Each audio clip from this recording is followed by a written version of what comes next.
สวัสดีค่ะ Welcome to Thai PBS Facebook Live. You're with me, Winitha Jitgri at Thai PBS Public Media Conference. Today we broadcast live this event from Thai PBS Convention Hall. You can follow us on Thai PBS Facebook fan page and Thai PBS World Facebook fan page. I will be conducting this program both in Thai and in English.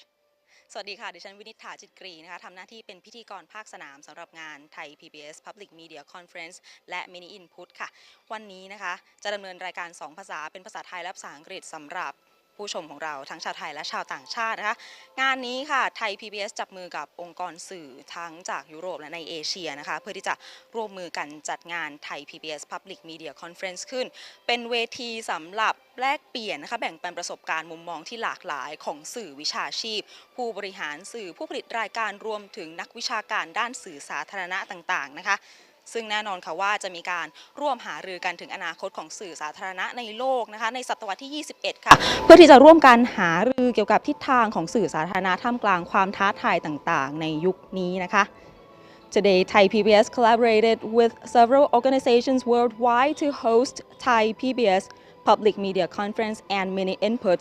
This event takes place from today, November 15 to tomorrow, November 16 at Thai PBS Convention Hall. Members of the public media organizations from Europe and Asia will be gathering in this event to share and exchange their views on various issues regarding the public media services, including journalists, producers, media executives, and as well as academics. Especially in this event, members of the public broadcaster will be given a space to discuss the future of our public media service in the 21st century among the challenges present in this fast-changing era. So behind me here is a mini studio we provided for our guests for a little photo session. Our guests who take photo here can play the role as a Thai PBS news anchor and get the photo printed right away at the booth behind us, or you can download from QR code, download the image onto your smartphone instantly. ตรงนี้นะคะจัดไว้สำหรับเป็นสตูดิโออ่านข่าวจำลองโต๊ะอ่านข่าวสำหรับแขกผู้มีเกียรติที่เข้าร่วมงานค่ะได้จำลองการรับบทบาทเป็นผู้ประกาศข่าวนะคะแล้วก็ถ่ายภาพเป็นที่ระลึกค่ะสามารถปริ้นรูปภาพนะคะเป็นที่ระลึกกลับบ้านได้เลยนะคะหรือว่าดาวน์โหลดลงโทรศัพท์มือถือก็ได้นะคะสำหรับผู้ที่สนใจค่ะสามารถติดตามงานนี้ได้ทาง Facebook Live นะคะบน Thai PBS Fan Page หรือว่า Thai PBS World Facebook Fan Page นะคะ So for those interested, you can follow this event on our Facebook Live on Thai PBS fan page and Thai PBS World. Now it is about time we begin officially with Thai PBS Public Media Conference. Let's go to the main stage.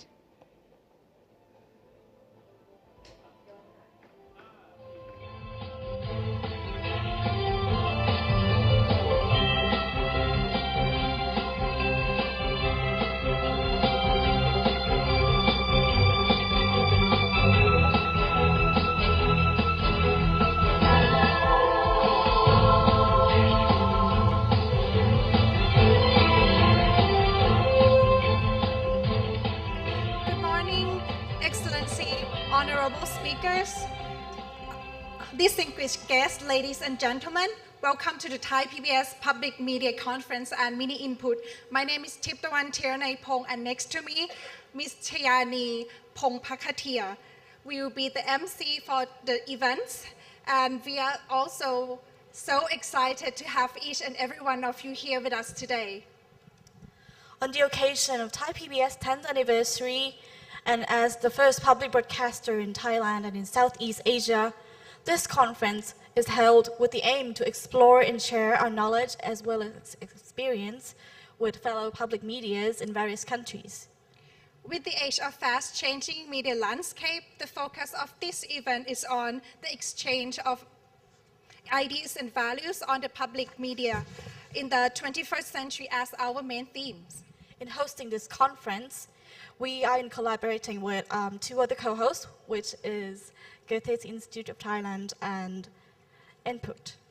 Yes, and three other affiliates, namely Faculties of Communication Arts, Chulalongkorn University, Faculty of Journalism and Mass Communication, Thammasat University, and Graduate School of Communication Arts, Management and Innovation, National Institute of Development Administration, or NIDA. So, ladies and gentlemen, please give them an applause for supporting us in this event. Now, without further ado, let us proceed to the opening ceremony. May I invite Associate Professor Dr. Vilasini Pipitgun, Director General of Thai PBS, to come on stage and deliver us a welcome remark.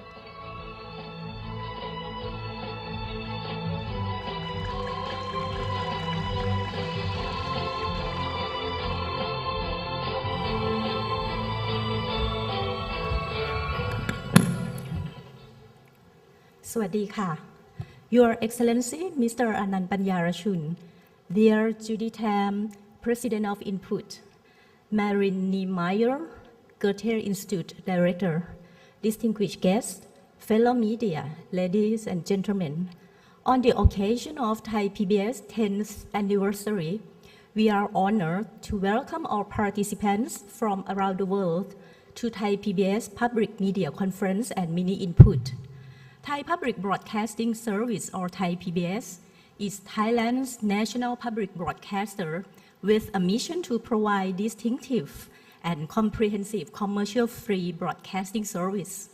Since founded in 2008, Thai PBS has brought social and cultural perspectives to the daily lives of Thai people through its diverse news, educational, and entertainment programs. Thai PBS follows the universal value of public broadcaster in speaking to everyone as a citizen.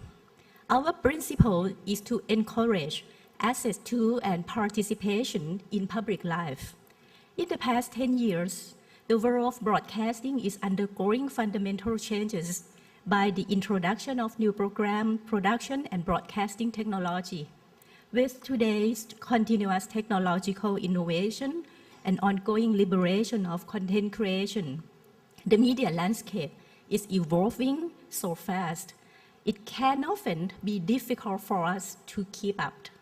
It is evident that the media landscape today is more complicated, with the public fragmenting into small, specific audience segments. Therefore, public broadcasting mission to provide free, universally accessible programs that is diverse and innovative is now more valuable than ever before. In an increasingly commercialized media world, the growth of cable and satellite television and the explosion of online media forms and products only reinforce the need for the kind of citizen-oriented, non-commercial media that public broadcasting represents. Unlike radio and television, which are broadcast on a limited resource and spectrum, the internet is unbound and limitless. Digital media has also become an international industry, no longer operating solely within national boundaries and no longer regulated solely by national authorities. The internationalization of the media and the new digital technology can, at its best, support global culture and international understanding and bring more choice to individuals. On the other hand, national public service broadcasters who are there to sustain cultural diversity, national citizenship, language, culture, and identity now share the media landscape with international media corporations. Our lives are increasingly mediated by the digital public sphere, and we cannot leave this for commercial interests alone to shape. In the next 2 days, we are pleased and honored to co-host the forum to discuss on what exactly the goals of public media should be in the new digital communications environments and how these goals should be achieved in response to the challenges of the 21st century. Together, we will create awareness and wider understanding about the roles and values of public media globally in the face of constantly changing landscape of digital mass media industry and achieve a better understanding of the future and directions of public media nationally and globally. Coming up next year is the Thai general election, which calls for the essential role of public media as impartial and unbiased information provider for the public in order to promote a fair and free election, which is the fundamental basis of deliberative democratic society. Thai PBS, as a national public broadcaster, is obliged to promote informed citizenry free from commercial and political influence. Also, coming up next year, we co-host the 2019 Input, which we hope to aspire young startup independent media producer and to cultivate their creativity and production potential. Ladies and gentlemen, let me take this opportunity to recognize all resourceful persons and speakers who will be making invaluable contributions to the conference. Special thanks to Input and Goethe Institute for co-hosting this event. Last but not least, thank you all participants for taking time from your busy schedules to come and contribute to this conference. I very much hope that the outcome of Thai PBS Public Media and Mini Input will be rewarding to all of us. Wishing you all an enjoyable experience and a most fruitful discussion. Thank you.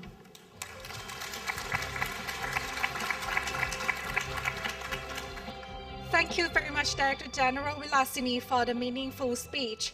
And for those who's interested in film screening, you can try our session tomorrow. And if you like, please don't forget to book your date and come join us next year in May.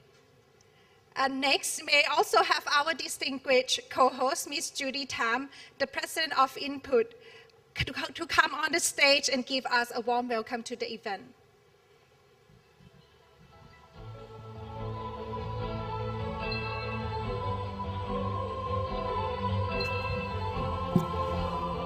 Welcome to the Thai Public Media Conference and Mini Input.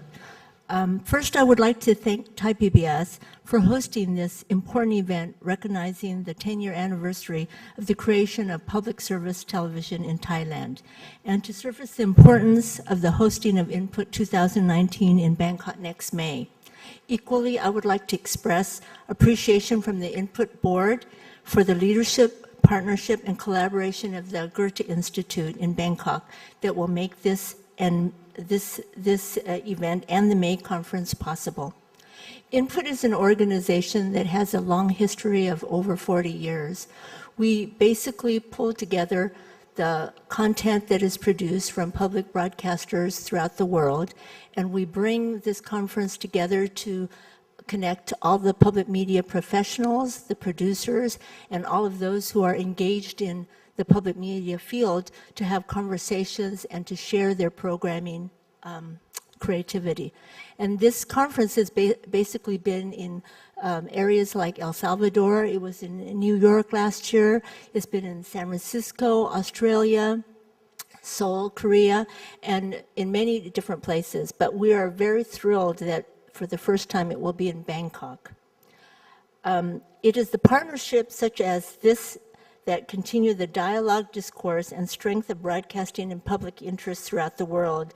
It is not only to stand alone in a country and stay strong, but to connect to other broadcasters in solidarity that will move Thai PBS into the future in a way that is productive, impactful, and successful to the benefit of the society. As I reflect on the importance of what will be discussed during these 2 days and highlighted, I struggle with what is most important in contrast to other countries. Thai PBS has come a long way since its inception and creation. They have worked to build the trust of communities, citizens, academia, and organizations that become a value to all in their society. As you can see from the agenda in the program, public broadcasting has always had the distinct pressure and yet value from being supported, scrutinized, and under a microscope while surfacing tensions and challenges of social responsibility. That is the true definition of public service television or public interest broadcasting. Each of our countries is going through the stress of balance. We have seen this throughout the world. It is the nationalism or global relationships or both that we all choose on a daily basis. If we go too far either way, there are benefits and shortcomings. Too much insulation causes isolation. Too much extending outward creates some scary partnerships. To complicate matters, there is now such pressure from social media that leads to citizen journalism, fake news, and just sometimes plain gossip. So what is important is really what is something that we have to think about on a daily basis. Then there's the geofiltering of broadcast crossovers. What about the challenges of digital production and multi-platforms? All of this will surface in the next few days. What is important to try and remember is that now everything is global. Co-production, collaboration, sharing, investment, and support that is required for broadcasters to be stronger, stable, sustainable, impactful, and trustworthy. It will be an enriching experience being with us these few days, and we appreciate your participation, attendance, and support for the balance and benefit of public broadcasting systems throughout the world. On behalf of Input, I welcome all of you to this important event. Thank you.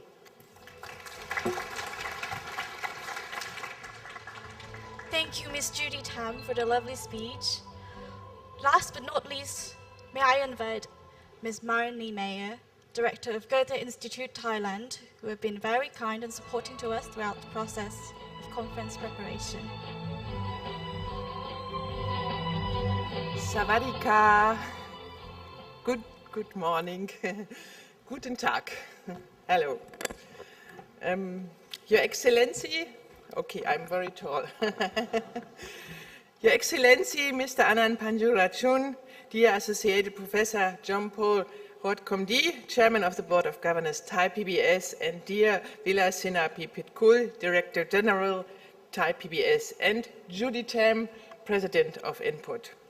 The Goethe Institute is delighted to be co-organizing the first International Input Conference in Thailand and Southeast Asia with Thai PBS in May next year.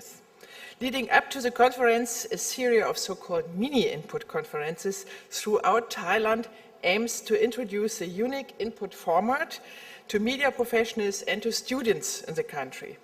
We are honored, really honored, to kick off this series in Bangkok in connection with the Thai PBS Media Conference on this wonderful occasion here.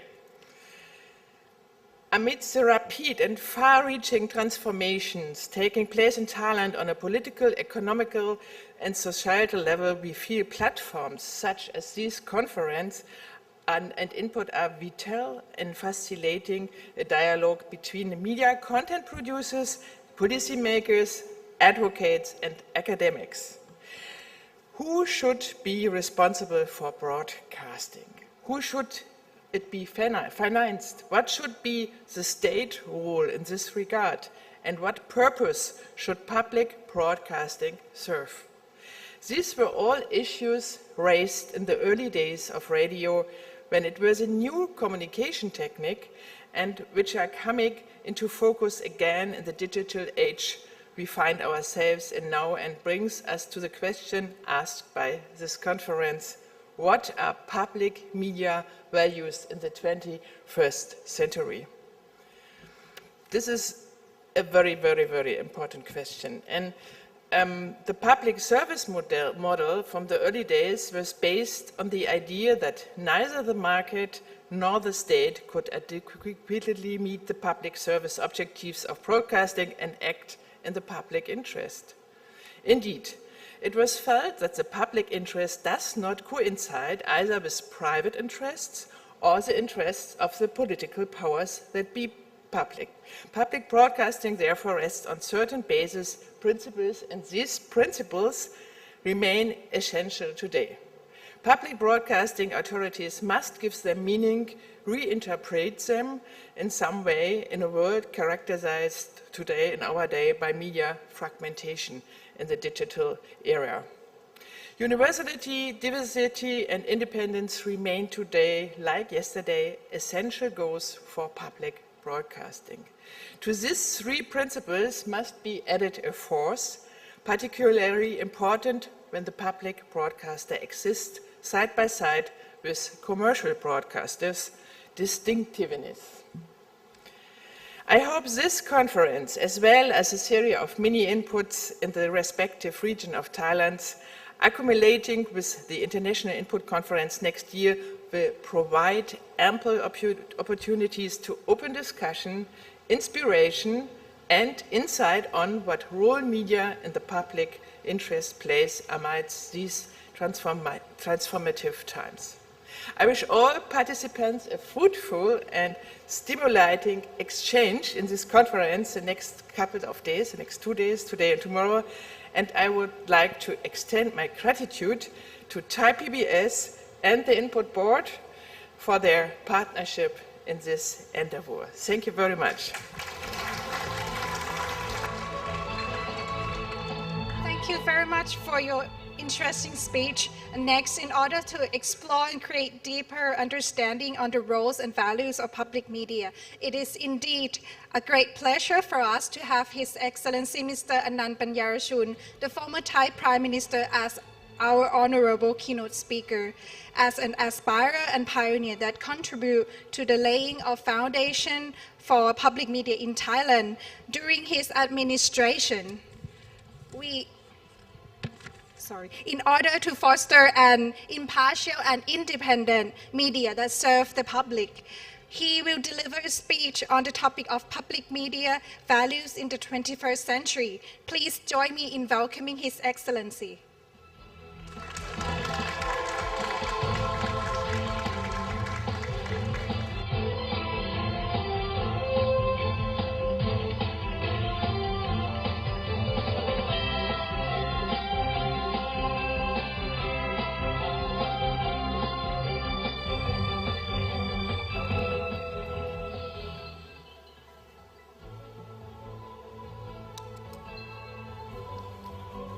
Distinguished guests, ladies and gentlemen,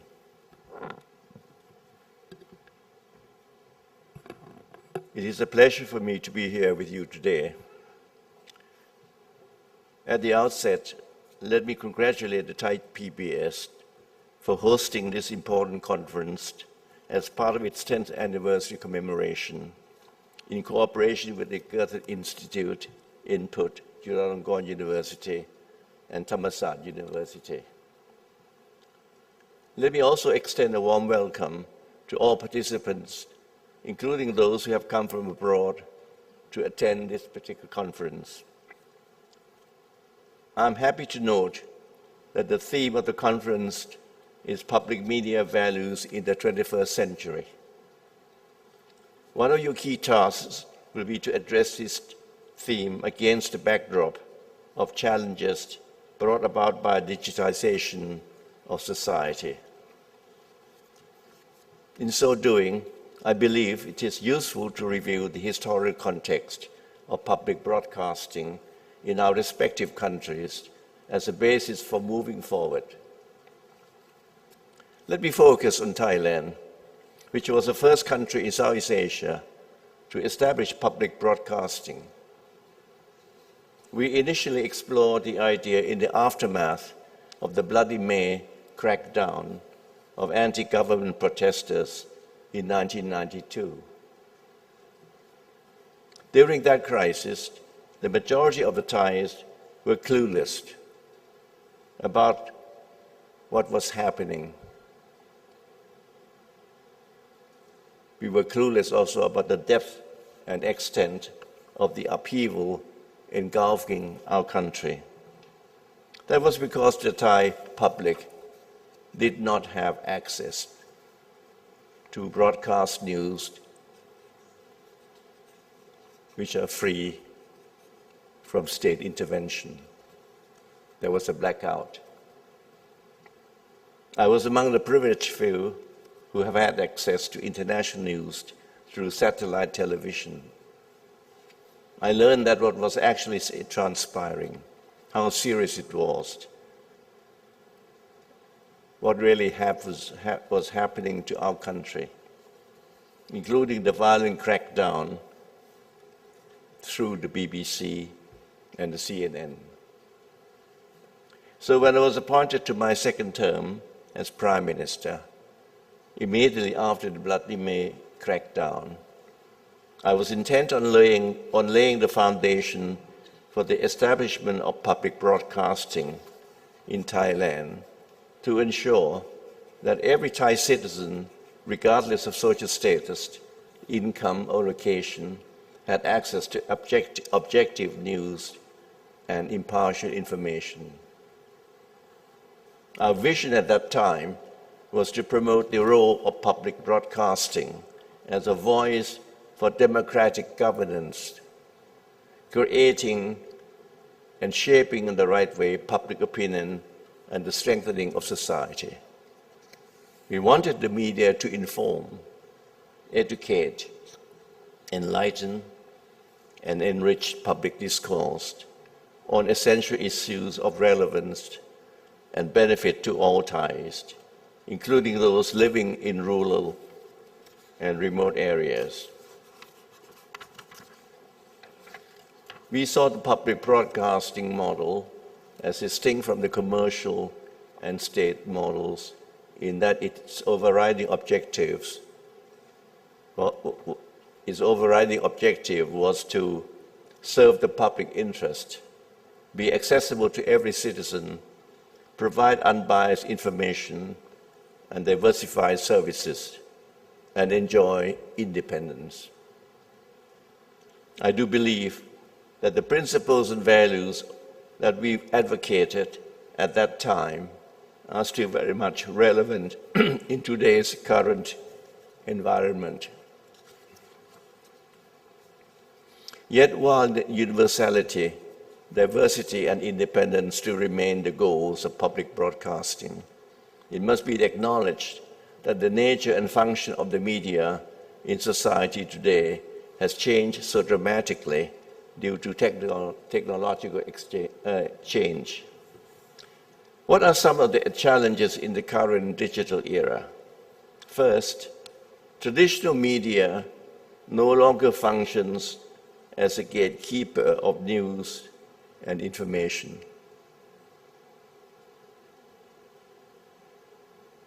In fact, to be more accurate,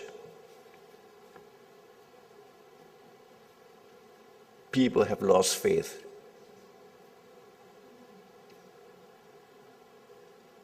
in this era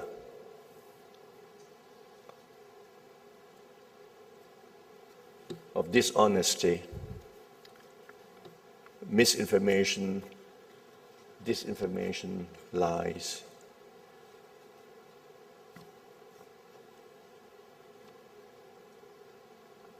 And this loss of confidence applies not only to the social media that we are facing in this modern world, it applies to all the traditional media as well.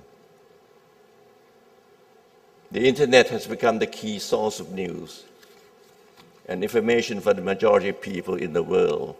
Second, the dynamic of our media culture is changing from the top-down hierarchical model to the user-centered model.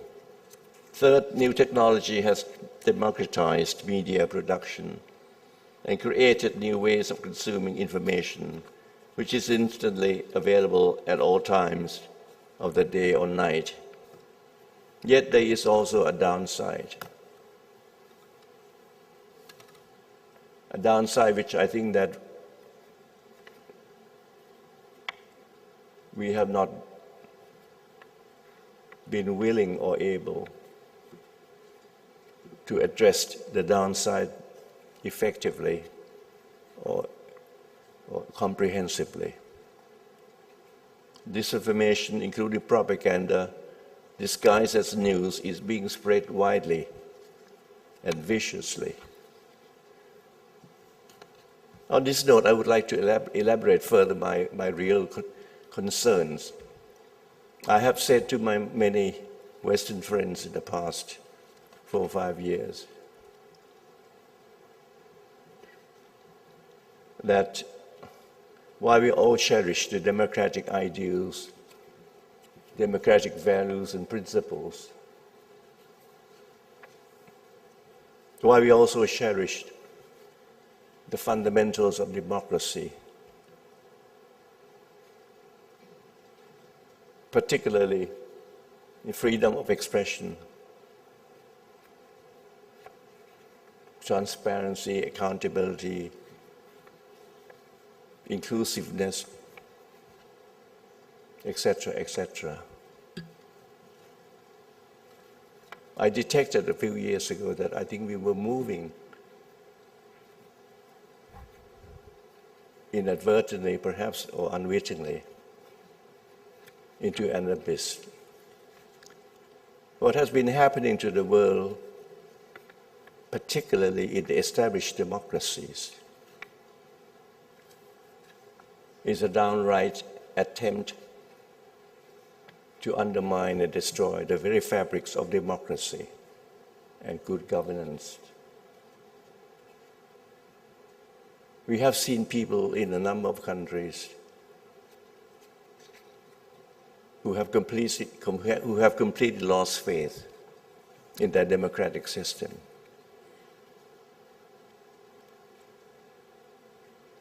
In their government, in their political establishment. There is still certainly a validity in this loss of faith. But I think if we go too far, and if the increasing number of people think what existed now, or what existed then and what exists now,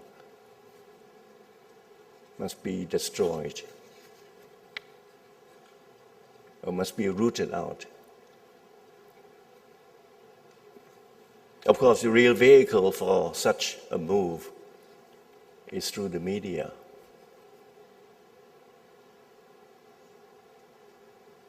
We all respect freedom of expression, but I think that we must also be concerned that sometimes, if it goes unlimited, it can be a real threat to the very principles that we wanted to preserve.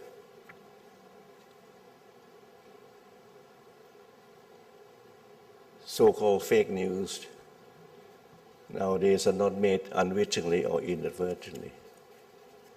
They're part of their grand design.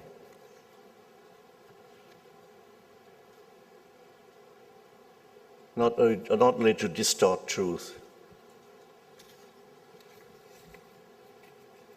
but to undermine election process, to undermine people's confidence in their government,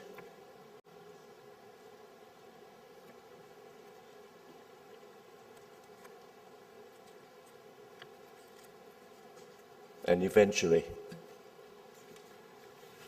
to undermine all these democratic values and core values of society. The moment that society loses faith in truth, the moment that society no longer searches for truth, the moment that society thinks that core values such as truth, honesty, integrity, civility, decency are no longer relevant. To me, that is the beginning of the end.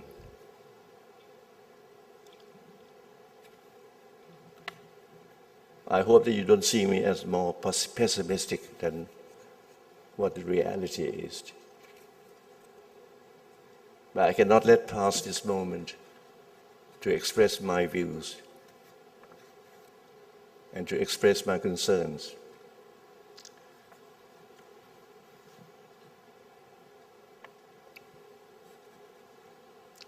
So what is the place of public broadcasting in this fast-changing landscape? I, for one, believe that there is still a bright future for the public media. Public broadcasting at its best is widely recognized as a gold standard for good journalism and a vibrant democracy. It still generally commands high level of trust. To remain relevant, public broadcasting must continue to distinguish itself from commercial or state-run services. Distinctiveness must be reflected in the quality and particular character of your programs and other services. The public must be able to identify the distinction and recognize your service as a value addition. The changing technological landscape also provides you with new opportunities. In the digital age, information sources are becoming more diversified and individualized for particular audiences. This has resulted in fragmenting audiences into special interest constituencies, which in turn has created division in society. In response, the public media can assume an important role by serving as a national point of reference through providing objective and independent information, including different viewpoints, to enable the public to form the fairest possible idea of events. Such services enrich democracies and promote national identity. What motivates public broadcasting is not profit, nor obligation to the state, or to one or the other political party, but service for the public interest.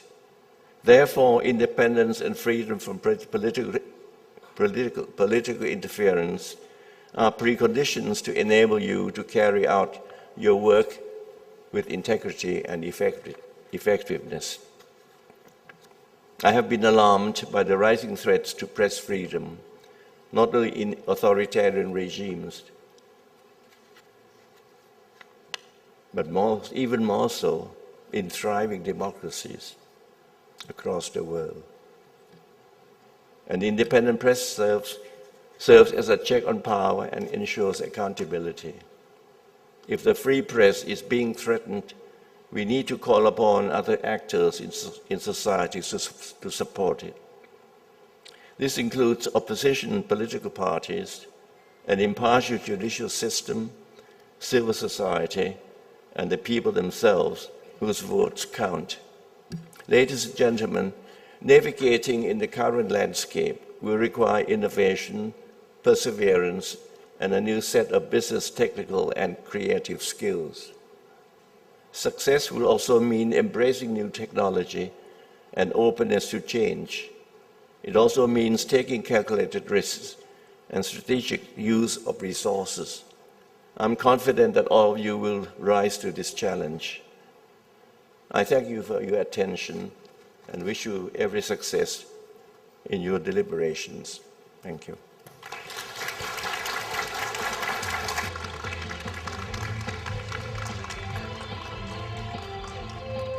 Thank you, Your Excellency, for your remarkable speech and moving speech, and for reminding us why and how we are here today. Allow me to invite our Chairman of the Board of Governors, Associate Professor Jumpon Rodkamdi, to present a token of appreciation to His Excellency Mr. Anand Banyarachun.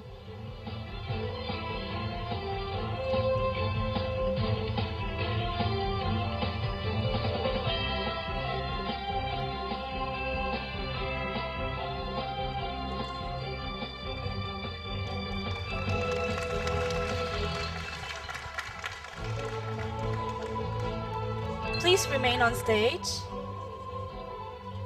for our group photo session. And also may I invite Director General Wilasini Pipitgun and Kun Thepachai, President of the Confederation of ASEAN Journalists, also Kun Krek Kiet Pipat Seri Tham, former Thai PBS Chairman of the Board of Governors, to come and join us for the group photo.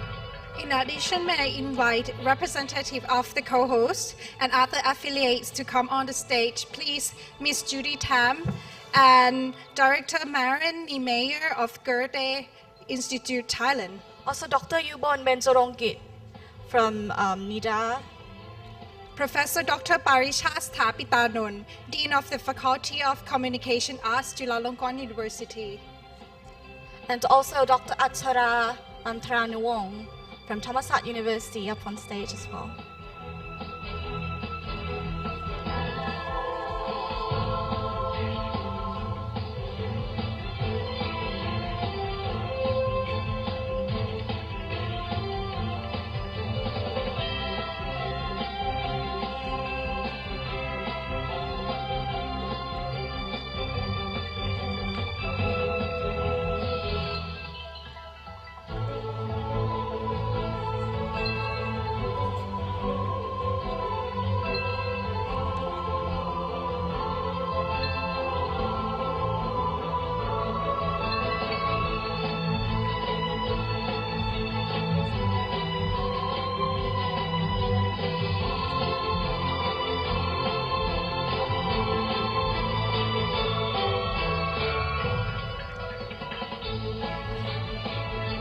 Okay, thank you all for the lovely photos. You may now return to your seats.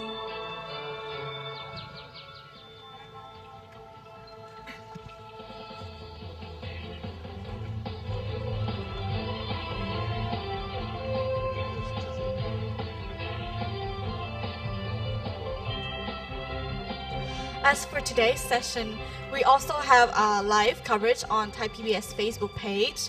So for those of you who are interested to join but are unable to attend some of the sessions you wish to attend, you can also watch us on live Facebook, and you can send in some questions in the comment section so we can deliver them to the speakers on your behalf. In this conference, we do have participants from various fields, such as media professions and practitioners, professors, scholars, and college students from journalism and mass communication field. So we hope that we can all together share and contribute to a better understanding of public media roles and values.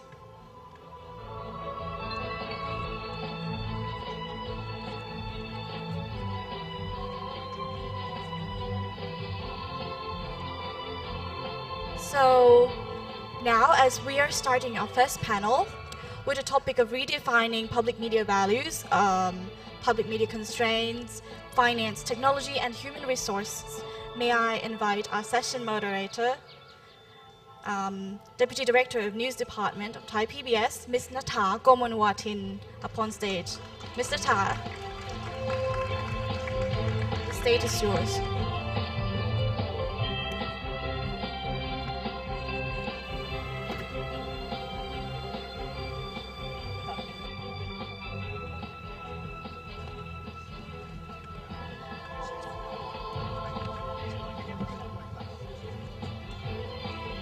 Swadika. Welcome everyone. Your Excellency Anand Panyarachun, Board of Governors of Thai PBS, distinguished guest. I am Natha Gomonwatin. I'm very honored to moderate this very important session. And I would like to invite 3 speakers to come on the stage, please. The first session is about redefining public media values. As you all know, and we don't have to emphasize again, how the public media is facing big challenges in the so-called technology disruption. And it means disruption in all the ecosystem of the media in general and the public media in particular. And of course, we are facing many constraints in terms of financial constraints, technological constraints, and human resources. And let's hear from our very important speaker today. You have abundant expertise in the field to be sharing with you. The first speaker is Mr. Thepchayong, President of the Confederation of ASEAN Journalists.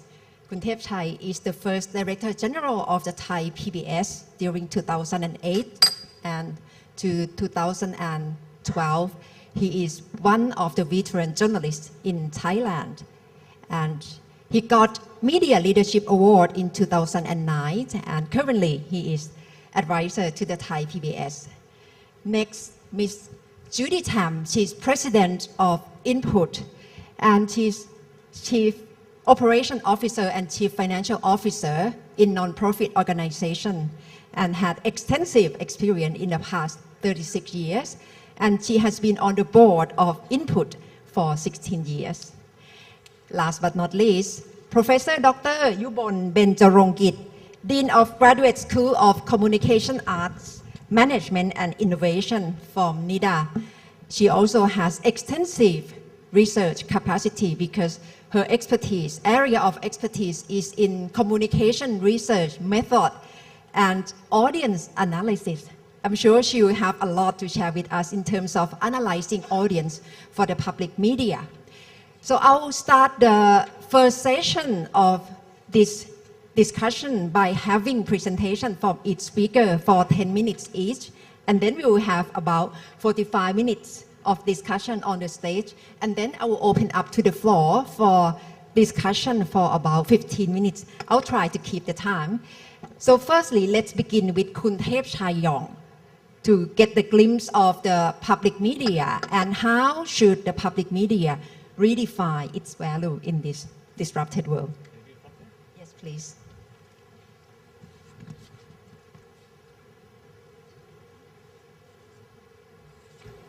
Thank you, Kunatha. Good morning, Kun Anand Panjarachun. Distinguished guests, ladies and gentlemen. You know, I have a feeling that one of the preoccupations of public broadcaster is to have to constantly justify our own existence, because there have been so much question about the values and the necessity of having public broadcasting. And I guess that this morning's forum will be another of those exercises, but of which I am more than happy to be part of, because I'm a strong believer in the public broadcasting. I want to start by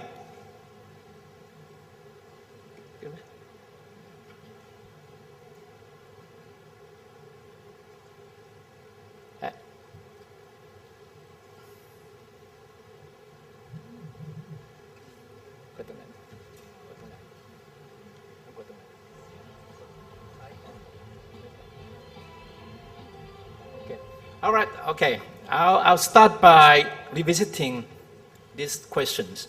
The question is as old as the public broadcasting service itself. But the question has become more pertinent in this new media landscape where public broadcasting is facing more diverse challenges. It's a good reminder of how the public perceive public broadcasting. And during the course of my preparation for this morning forum, I did try to look up for some encouraging news articles about public broadcasting, and these are all the headlines I could come up with. They may not sound very encouraging, but the good news is that despite the negative sounding headlines, all these news articles come to the same conclusion that public broadcasting does have a future. It will survive, but with a lot of ifs. And this ifs is something that we're going to talk about this morning.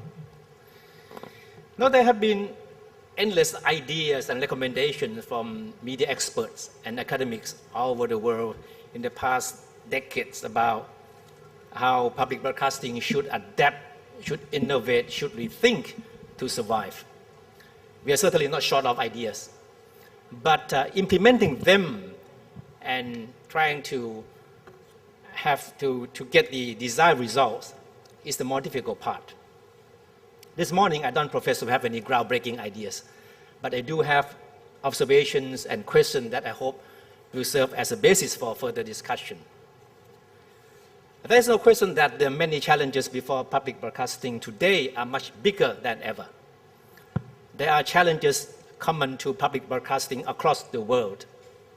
And there are also challenges that may be unique to specific societies, like Thailand, for example. We all know that we are living today in a disrupted world, a world in which technology is rewriting all the rules and public broadcasting is no exception. The biggest challenge for public broadcasting, therefore, is how to maintain the core values of public broadcasting. That is, serving public interest with credible, diverse, inspiring, and quality contents, and at the same time, being meaningful in the new media landscape, in which audiences are fragmented and have unlimited media access. The digital transformation, as Kun Anand just pointed out, instead of being a threat, should provide public broadcaster with an unprecedented opportunity. Digital technology not only gives people more choices in their media consumption, but also allows broadcasters to reach audiences they were never able to reach before. For public broadcasting, this means a much larger potential audience base. Innovation in both contents and platforms, therefore, is a key to reaching audiences with different preferences and diverse interests.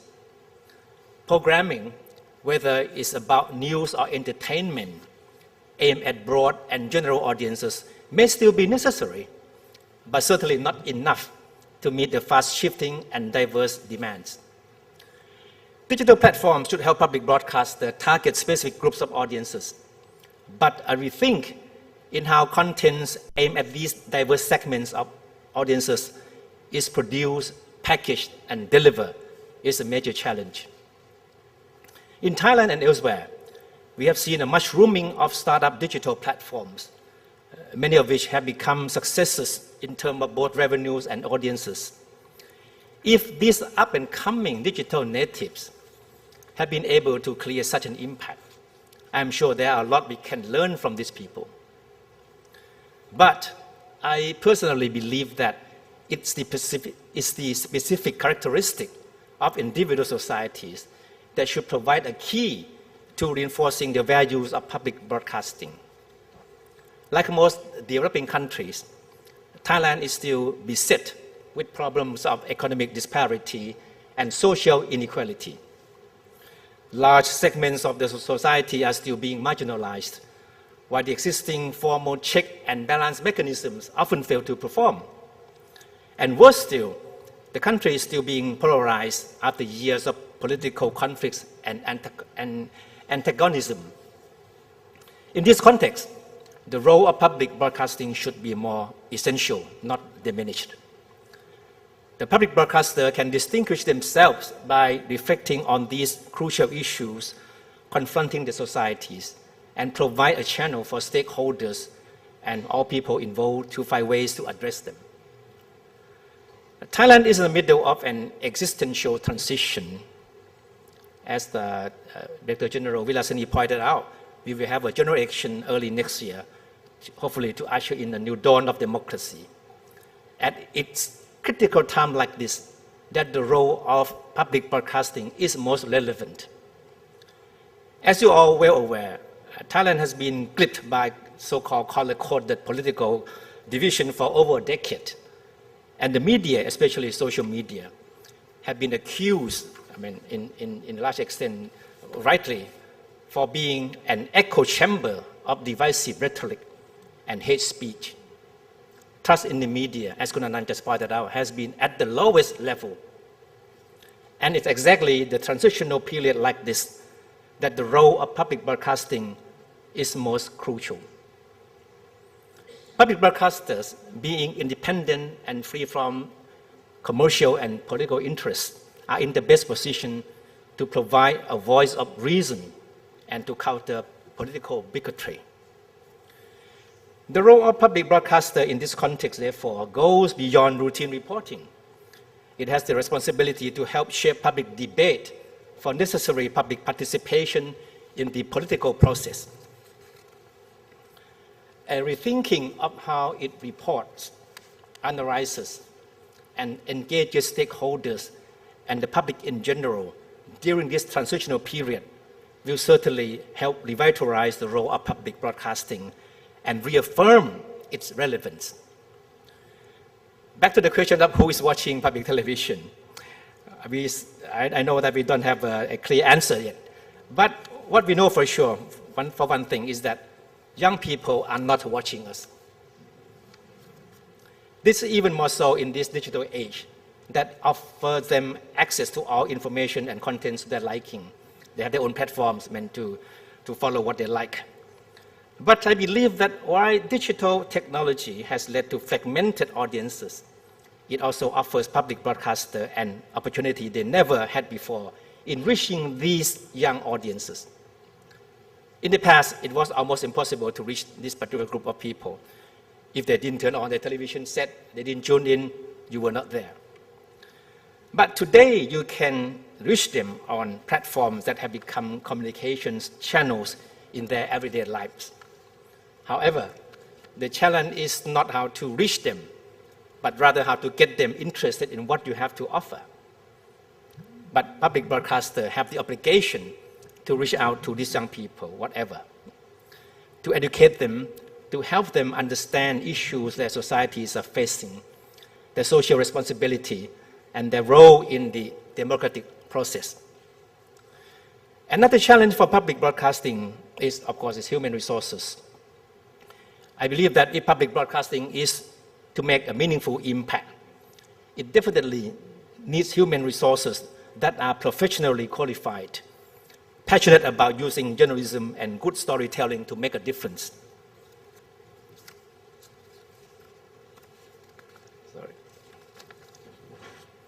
Of course, this requires a rethink in the recruitment system, a new career path and remuneration system, along with human resources development strategy that reflects the new media landscape also will be needed.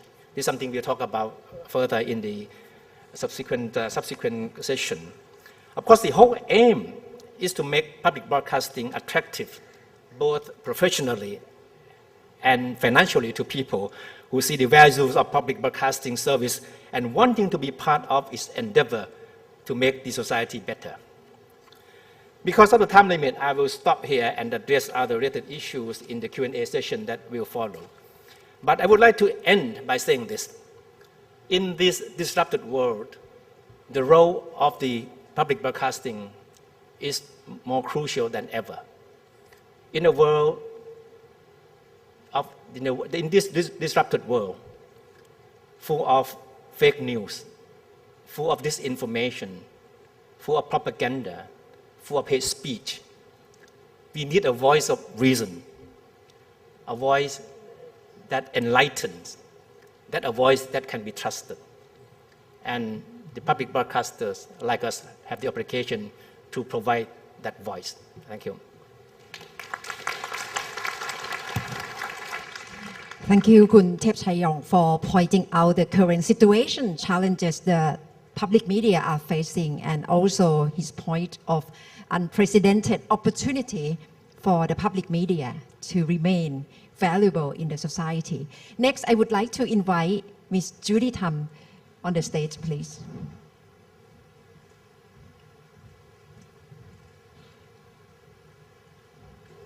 Hello, everyone. As I looked at the subject matter, which is finance, technology, and HR, I thought to myself how important these are fundamentals to any organization, to any broadcaster, to all of those who want to survive in the current environment. So what I did was I just bulleted under each of those items the critical areas to consider. I think with finance, I think there's a slide somewhere. Okay. With finance, I think the challenge for broadcasters is the fact that, if you have an entitlement, because of course finance is critical to your survival. If you have an entitlement is both a positive and a negative word. Entitlement means that you are subjected to public funding or to governmental funding, while at the same time you have to keep your integrity as a entity that really reflects the situation with the society. And that is always one of the struggles that each broadcaster has, which is how to take money and at the same time how much to deliver. And so delivery has to be about, the trust that people have in the delivery. And so when we talk about, whether it's fake news or whether it's just on the operational side, you have to care about what you do and the honesty of what you do. So with finances, you also have contributions, foundations, and grants oftentimes. It depends on the country, of course. And so with that, there are also deliverables, but once again, you can't ever forget your missions and values. And so when we talk about democratic society, democracy is one of those words that is very gray these days, meaning that even democratic societies are in many ways not very democratic. So that is one of the biggest challenges of taking money from any support group or foundation or contributor. The other thing that is important is the business model that is created for the financial support. So there are a lot of opportunities now for digital distribution, for sales and foreign sales and subscriptions, and the creativity that each broadcaster has to come up with in order to have models of providing revenue.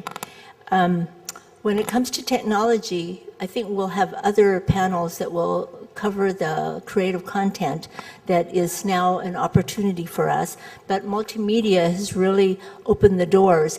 As you know, we heard before about bringing in young audiences. It really is about snapshots. Okay, the audiences, whether they're young and old now, are expecting everything that they see and hear in a snapshot. They don't want to spend 5 minutes, 3 minutes, 2 minutes finding out what you're trying to say. They want it quick and they want it fast, and that's why fake news exists, because it sounds really sexy. So that's one of the biggest challenges, because it's all about creative content and how you actually get people to engage and relate. Because if it's not relatable, it's not very important. And it has to have that kind of resonance where somebody can listen to it, hear it, think it, and really remember it. Because it really is about the long-term effects of what they see. It's not about the short term. And that's one of the challenges of having younger audiences, as well as even older audiences who've learned to use technology. So internet streaming in third parties, it's like commercial entities. It's like we are all in this landscape now of having to compete with sometimes a very gray dotted line between what is commercial and what is public. So public has to be much more relevant than it ever was before, in the fact that it almost has to look commercial, but at the same time that it looks commercial, it has a responsibility to society and to the social aspects of the betterment of society. When we talk about human resources, we have to talk about creativity. Why should young people who are creative come to public media versus commercial media? Because we are families. I think that is a critical point as I work with public broadcasters from around the world and public media professionals. It's like, what makes public broadcast systems viable, important, and something that people want to invest in? It's because it's not like Google or Facebook or even like DreamWorks, where you're just there for 6 months, a year, 2 years, and then you're gone. Usually public media systems create family situations, meaning that you work in different departments, you have different opportunities, you have different challenges, you have different experiences that you grow from. And we have to remember that we have to grow our talent, because our talent is something that requires an investment as well.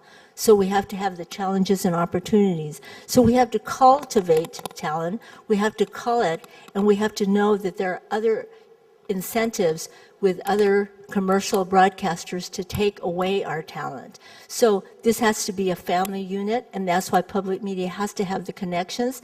That's why when I talk about input and I show the passion I have for that kind of collaboration and that kind of connection, we have to always remember that that is part of what makes public media so important. Thank you. Thank you very much, Judy Tam, of your context and your view on the three very important aspects of finance, technology, and human resources, and in terms of what the public media should be adjusted to adapt to the changing world. Next, let's listen to Professor Dr. Yubon Benjarongkit. Sorry for this. Thank you, Kunatta. And good morning, distinguished guests, ladies and gentlemen. It's my pleasure to be part of the conference today. When I was assigned, for this conference the first time, I was kind of surprised and tried to analyze my assignment. First of all, you said redefining public media values. So I just can't help but take a look back at what went wrong with the old values.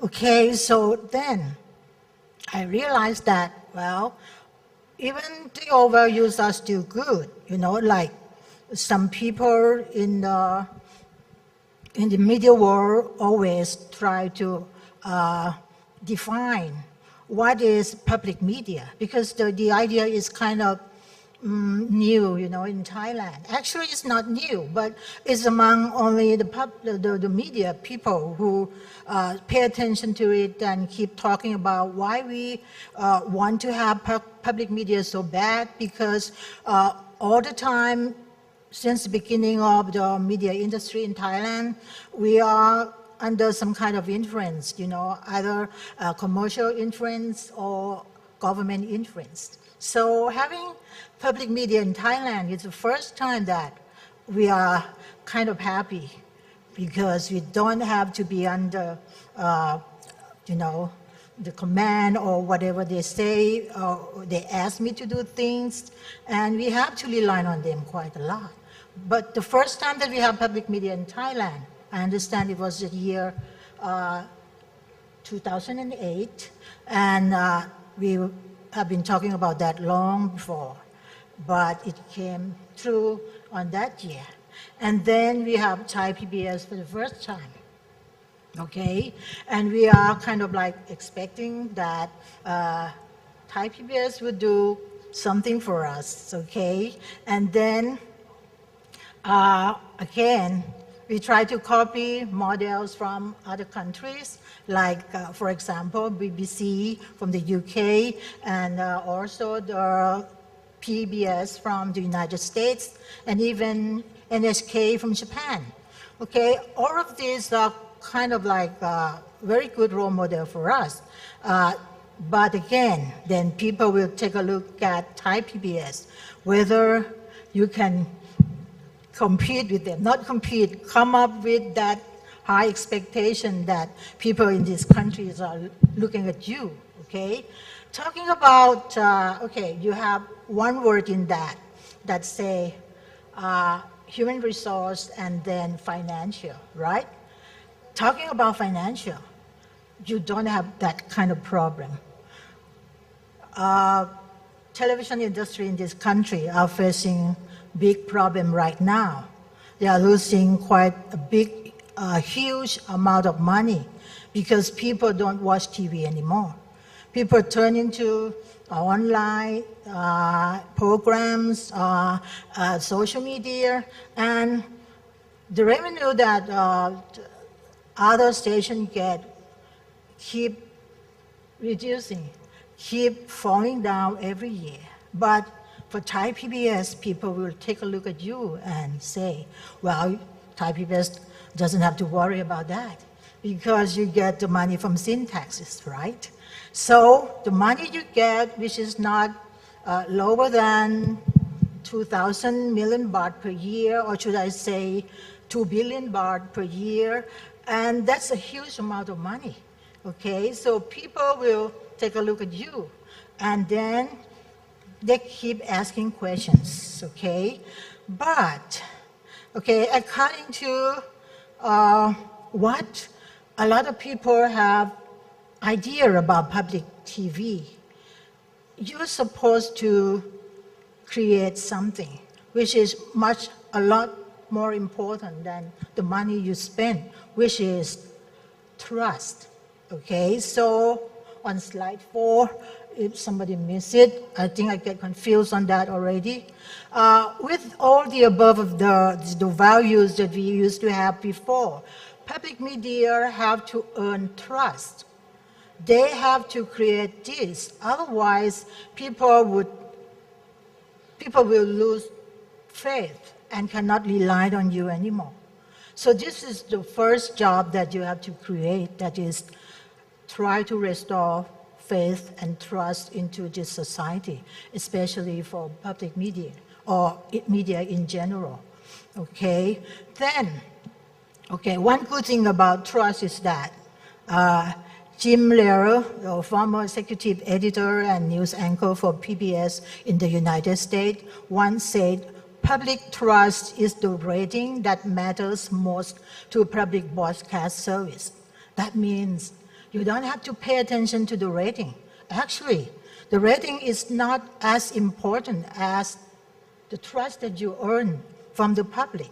Okay, this is, I talked to Kunata early this morning, and she kind of worried about the rating. And so I said, well, this is the only one word that I can say to comfort you, is that actually rating is not the most important part. And I kept telling all stations in Thailand about this before. Sometimes you offer very good programs, but you don't get the rating. Sometimes the rating doesn't come that easy. But what's important actually is the trust. If they have trust on you, you don't have to worry about that rating that much, okay? But anyway, because you earn a lot of money, then you have to be careful also. Public media people have to prove themselves against audience expectation. That time with public media should be time well spent, okay? Because, it's the money that they believe is their money. It's the public money. If they think that you receive money from you, from them, then they kind of like expect a lot, okay? So this is two things that Thai PBS have to pay a lot of attention to. That is, earn trust and then make them believe that their money are well spent. Okay, then let's take a look at how you can redefine in your difficult time. Because actually it's the difficult time for all channels in Thailand. They don't earn as much money as they used to. Now they have to struggle because they have to compete against social media, online communication that gradually keep coming into our life. And now this is the main, actually it's the main part of our life. Everybody is so into the online communication. Everybody use social media. So what happened is that we have a new generation, okay?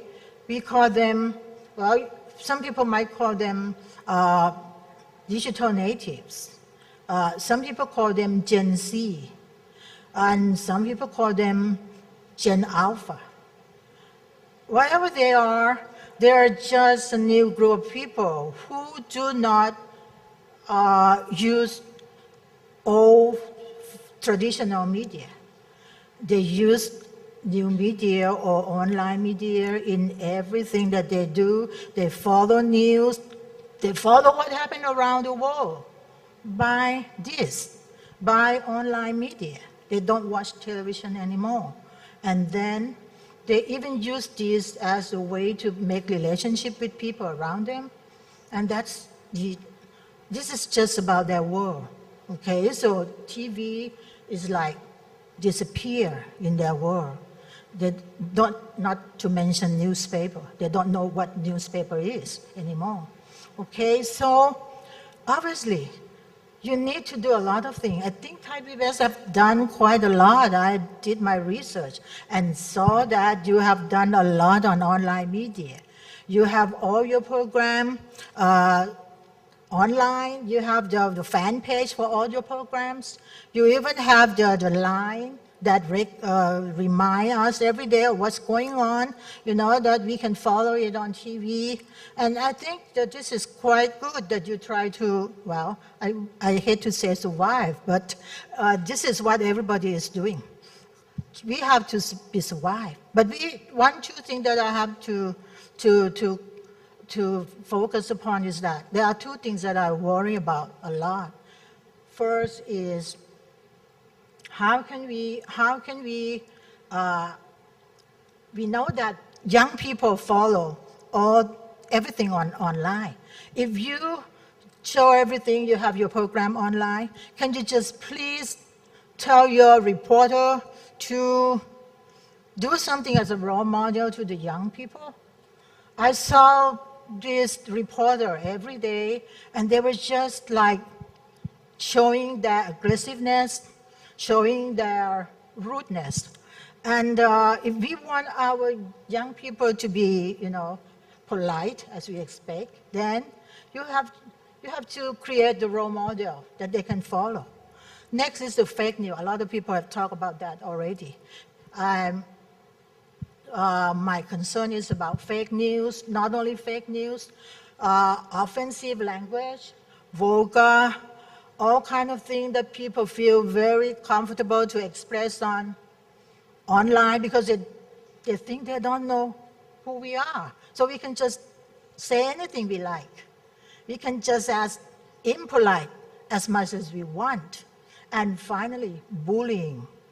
Okay, bullying is something that I've been talking about quite a lot lately because everything that is shown online contains violence, contains aggressiveness, and then people just think that this is the normal way of living. Okay, so I expressed my two concerns. We will discuss about this later. Thank you very much. Thank you very much, Professor Dr. Yubon, in giving us support that public media is still very much meaningful, especially in Thai society, and don't have to worry much about ratings. But I am sure it's the main issue that we have been discussing quite often. What's the role of the public media, especially in this battleground for the audience all over the country, and with abundant numbers of options and choices for increasing choices for Thai audience, really, from TV, social media, Facebook, Twitter, and they don't have to follow our linear TV program any longer. So I would like to begin our discussion with, if in this post-truth era, it's still very much intact nowadays with propaganda, everything.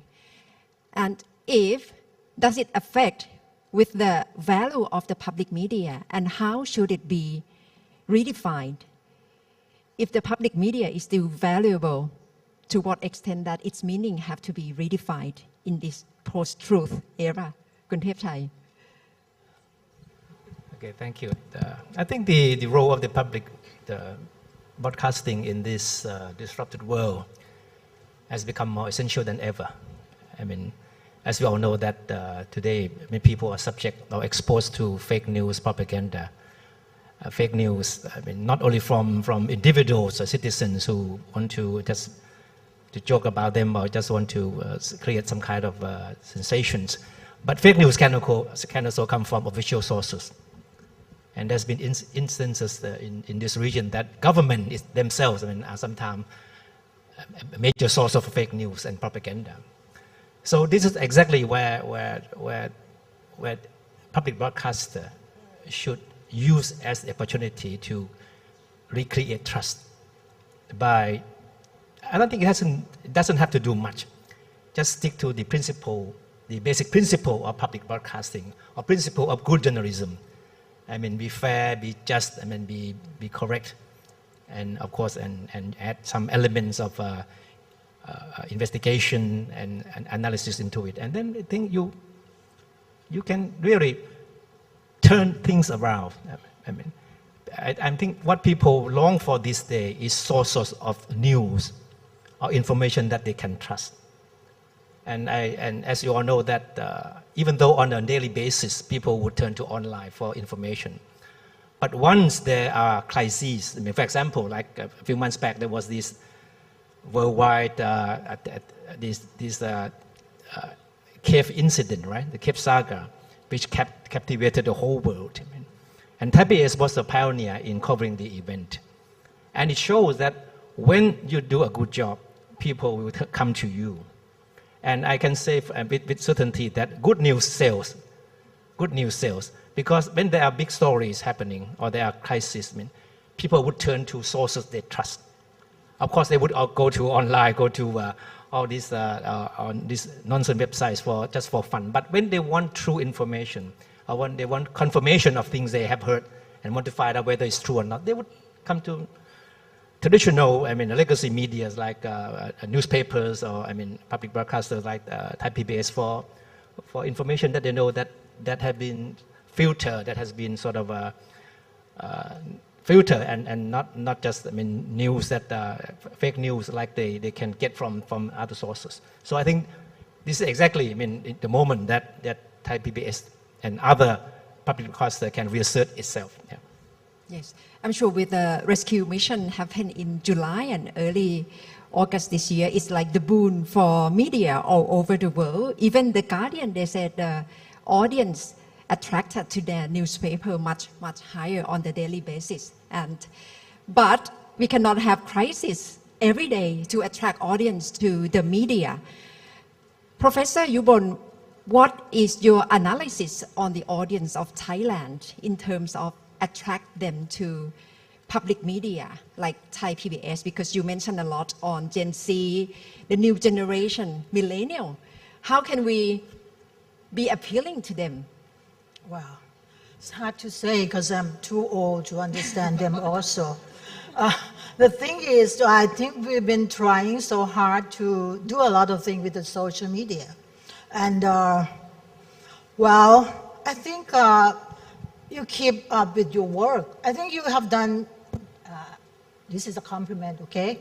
I think you have done a lot of good work already.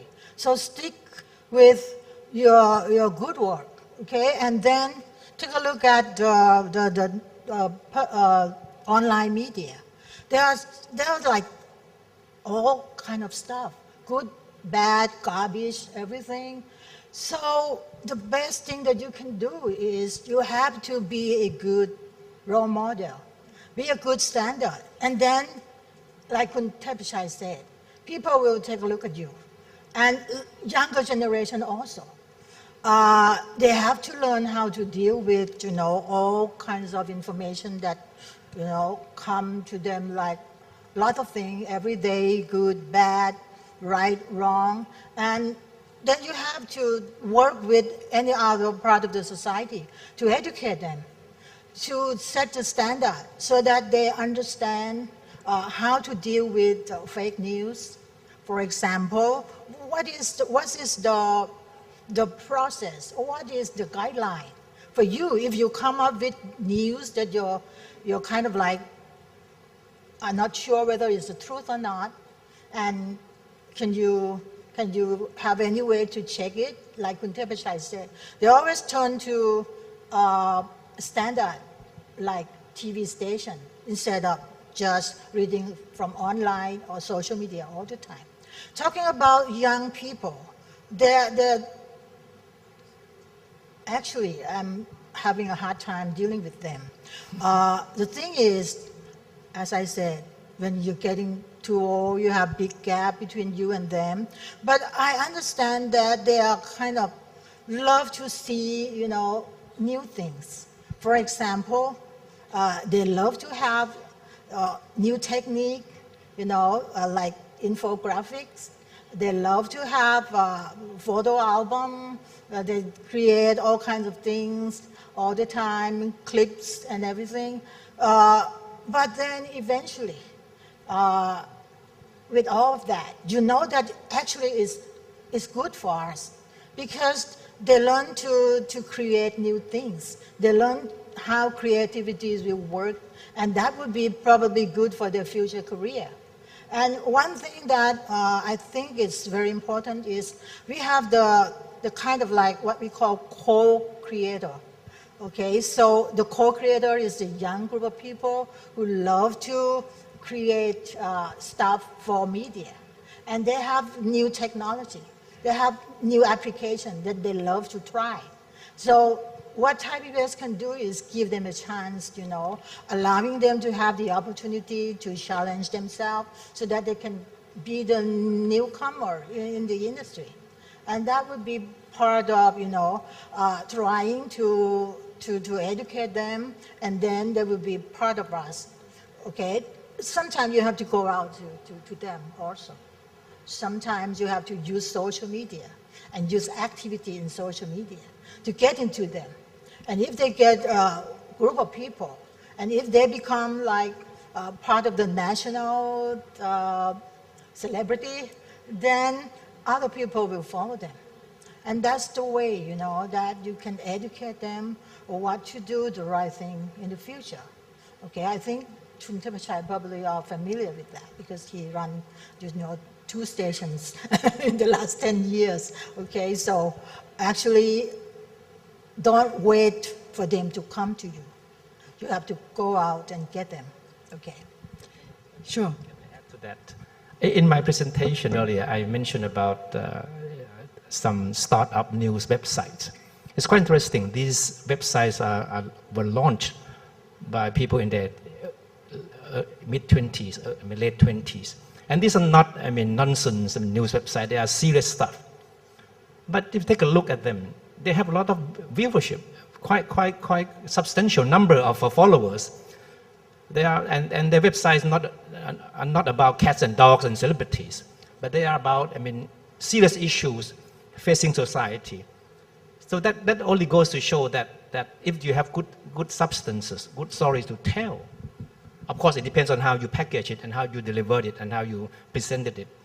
I think these startup news websites should serve as a good inspiration and good example for public broadcaster to take a look at, and I think they have been quite successful. Some of them quite successful commercially as well, and of course the number of viewers are quite encouraging. And I met some of these creators, and they were quite determined to go ahead with what they have been doing, and they believe that their viewership will expand, judging from the feedback they get from their viewers. So this one area that the public broadcaster should take a serious look at.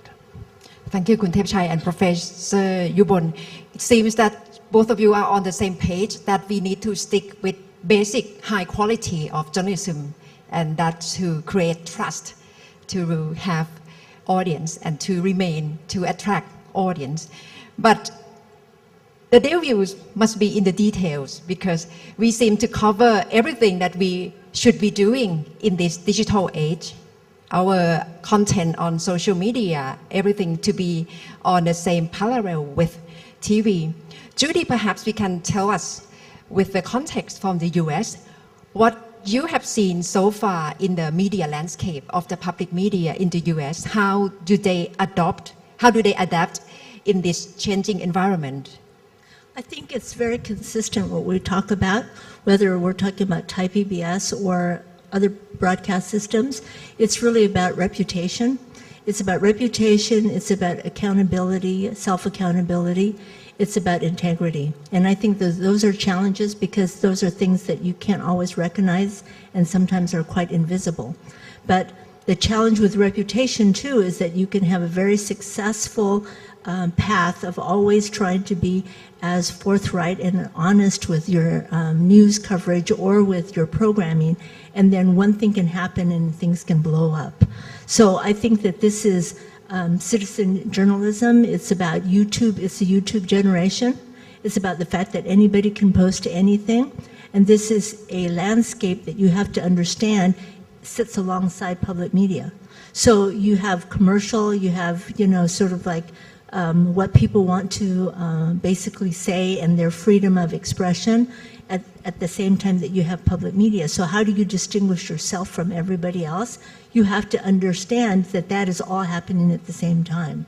So sometimes it's a lot of noise, but we have to figure out how to differentiate between the noise that is most relevant versus the noise that is not relevant, because it does give access to a lot of hatefulness, as well as some leadership that is irresponsible, and that happens in each of our countries. So we have a lot of threads in common regardless of what country we're in, and then we also have some distinguishing factors as well. In terms of financial budget of the Thai PBS, we have got fixed amount of budget every year, 2 billion baht. And what would you reckon, or what's your take on financial allocation between traditional TV outlet and with social media? Because it would mean more or different strategic planning in terms of financial allocation. Yes, I think that was the thing that I was trying to highlight was the balance. Okay, the balance of how much marketing, how much promotion, how much content, how much that we put in traditional broadcasts, social media, and the fact that it all sits alongside each other. I think that it will always be the challenge to be on the pulse of what's happening and what is most relevant and what is most impactful. So sometimes it's content that actually can be distributed. Sometimes it's actual, it's the balance of current affairs, news, entertainment. It's all at the same time, and it's very difficult from country to country to decide exactly where you're going to spread your resources. The good thing is when you have a lot of resources, there is more of a decision to be made. The bad thing is there's more of a decision to be made, and you're scrutinized in a different way. So if you're fully funded, it's nice because you don't have to put too much time into finding other resources of funding, but at the same time, you will always be in a fishbowl. You will always be dissected, and you will be, all of your activities will be, transparent, but also critically judged and evaluated. I think in terms of budgeting is very crucial at this stage because we have to move or relocate some of certain amount of resources to social media. The issue of buying ads online on social media, is it probable for the Thai PBS to do so or viable for the Thai PBS to do so? What's your take? I think it's the biggest challenge that every public broadcaster has, because by selling advertisements, you compromise the integrity to some degree. Are you selling cars? Are you selling houses? Are you selling commercial products while you're also trying to keep that responsibility to the society? So in the US, there's been a big controversy in what is not called ads, but is called, what is it called? It's support to the programs themselves. So is it a foundation or is it a commercial advertiser? And I think that there is a compromise. And yet, at the same time, many public broadcasters only survive around the world because there are commercials that are inserted into programming. So if you can create the revenue source for the program itself and keep out the commercial, that is probably the best ideal situation. But that is not possible in each country. So I would imagine that maybe in Thailand, because you are so well funded, that is not an issue. But even in the US, it is always going to be an issue. And each of the complication of our system in the US is that we have 360 individually owned and operated nonprofit stations. That means we are not system-wide and we are not networked. Because of that, only 10 cents to the dollar is provided by the public to the stations. That means the stations have to come up with the rest of the money. So what they do individually can be very different from state to state, city to city. And that's why there's no one way that you can look at the US in comparison to other networks and systems. But it's important to understand the context, and it's very important to draw upon experience from the US to Thailand. What's your take in terms of allocation of financial resources, Kun Thepchai? First of all, unfortunately, under the law, Thai PBS is not allowed to have revenue from advertising. And I agree with this limitation, because once you start having money from advertising, then you open up a floodgate of a lot of problems, and eventually it may lead to a distortion of the objective of public broadcasting. But as you all know that we live solely on money from the so-called sin tax, right? Tax on alcohol and tobacco. So those of you who still smoke or drink, please continue to do so, because you are you you have been a great contributor to public broadcasting, and drink more and smoke more. I don't know. No, but $70 million a year, 10 years back, it might sound a lot. But today, I mean, 2 billion baht isn't that much. And I think Thai PBS and I believe other public broadcasters as well need to rethink their models of revenue, getting revenue now. And I think the best model, which I believe that will be a good barometer of public support, of public trust on you as well, is to, because I don't think 2 billion baht in the long run is sustainable. 10 years from now, you'll be begging for more money, but I don't see any possibility of the government allowing the ceiling to go up. I mean, you should be happy enough that they're content with paying you this amount of money at this moment. But so in the long run, I think you have to go back to your constituency. That's the public. I think the best way to measure whether or not you have the trust or support of the public is how much you can expect the public to contribute financially to you. And personally, I believe that the public, including individual citizens and especially business corporations, have the responsibility to support good journalism. Good journalism doesn't just happen overnight. I mean, it needs to be created, needs to be nurtured, needs to be supported. And I'm glad that a few weeks back, I attended a meeting of a group of representatives of some business corporations. They was in the process of trying to set up a fund to support so-called good journalism. This is the first time that this is happening in Thailand. And of course, this is a good model of what kind of financing Thai PBS can expect in the future. So if this idea take roots and materializes, then it should serve as a catalyst, I mean, to spur, I mean, other similar initiatives in the future. Thai PBS should seriously start thinking about this kind of financing. Of course, I mean, public donations, of course, should be the ultimate aim. And then along the process, you can have partnership with business corporations or non-governmental agencies or even government agencies that share the same values, share the same ideas about the role of public broadcasting.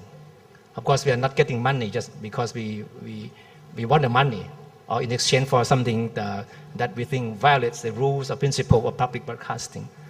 But I think, in fact, Thai PBS has been doing this quite a lot already, working with private corporations or even some government agencies in creating certain kind of programs whose contents, I mean, correspond with the objectives of Thai PBS. But more need to be done, I think, in order to ensure sustainable financing in the long run. Yeah. Thank you, Khun Thepachai. Of course, with the issue of budgeting, it's been with Thai PBS from the very beginning. I still remember Sunday program by former Prime Minister. He always mentioned ช่อง 2,000 ล้าน or channel of 2 billion baht every Sunday morning. And it's been public issue all along, and it's been widespread in many media, which questioning the existence of the Thai PBS. What's your take on this issue, Professor Yubon? Even though you say that we have financial assurance that we can carry on doing our job, but rating isn't good. And what should we do more in terms of proving to the society that we have social impact or we have done good enough to society? You want me to reaffirm that? Okay, my reaction first, to support Khun Thepachai. The thing is, when I talk to people about Thai PBS, all of my colleagues, other TV stations, they will just express their envy. They say something like, oh, we are not like Thai PBS. They have enough money to do everything. We have to rely on sponsorship. And, if you turn into the kind of money that you get from sponsorship, from advertising, then you'll be in a big trouble. You have to defend yourself with the public. Why 2,000 million baht? And then what you want from now? You have enough money to do a lot of things comparing to other stations. Okay, so yes, I think I try to monitor what's going on with Thai PBS even from the first start. And I kind of see that you stick with your regulations, you stick with your principle, and that's a good thing. I can see that every time we have problems in the country, crisis doesn't happen every day, but every time that crisis occurs, people tend to turn to Thai PBS to check whether this is the truth or the fact or not, and what is your suggestion. So this is one good thing that you earn from the public. You earn trust already. After this, rating, of course, you worry about that. I think I talked to people from Channel 9. People from Channel 9 also worry about this. And they asked me, what should we do? Our rating is so bad. And I said, this is not your job okay, you need audience. Yes, you have to have audience. But the rating is not for competing. As I said, you can use trust as the rating. You can use all reliability that you earn from the public as your rating. And you have all the program that I can see that is in people's eye. That people take a look at your program and say, well, we like that Sure Before Chair program. This is yours? I'm not sure. Maybe I'm wrong. But there are a lot of programs that people mention that say something that actually they kind of think that your program is good. They don't say about, why do we have to spend money on them because they created bad program? Well, they never say that. So from this, you have to start with this and stick with your reputation, which you kind of earned a little bit already. Not a little bit, quite a lot, comparing to other media. Okay, so you stick with that, and then you can defend that to other people who tend to pay more attention to ratings than actually reputation and trust that you earn from the public. I can see that a lot of time that people turn to Thai PBS to check whether or what you have to say about this and that and those, and that's something that we really need from public media in this country. Okay, I think you should be proud of yourself. Okay, and I hope that you can be the role model for other stations, other media also, because they didn't do this as good as you do, right? So be a good role model of the media industry. That's what you want to do. But how can we convince the public? Because as perhaps we are on the same page, talking about the value of public media in 21st century, we see the phenomenon of post-truth, and we are quite alarmed with the situation going on. But the public in general may not get to understand or may not see on the same page with what we are seeing, and they would ask, what's the point of having you in Thai society if nobody is watching you? Okay. My first question is, what is the general public? Who are they? Are you sure that you have listened to the general public? Or actually it's just one or two persons who happen to see it and post it on online communication, on the social media? Actually, we quite, we mistook a lot of things because we probably happened to see one person write something bad, and then we kind of like cannot sleep that night and keep thinking about it. Yes. So we have to be sure. Should we strike back by having our own warriors writing all the comments? Don't do that. Because actually, there are a lot of people who feel good about you, and they never say anything. Thai people are just like that. When they feel happy, okay, that's good. I don't have to say a thing at all. But if I'm not happy, then I have to say and louder and louder. That's what they are. Okay. Make you feel happy. But I think that's the challenge of all public broadcasters. you can try to measure trust. You always still have to measure ratings because people have to watch you. It's just that how they watch you is where we have to be creative.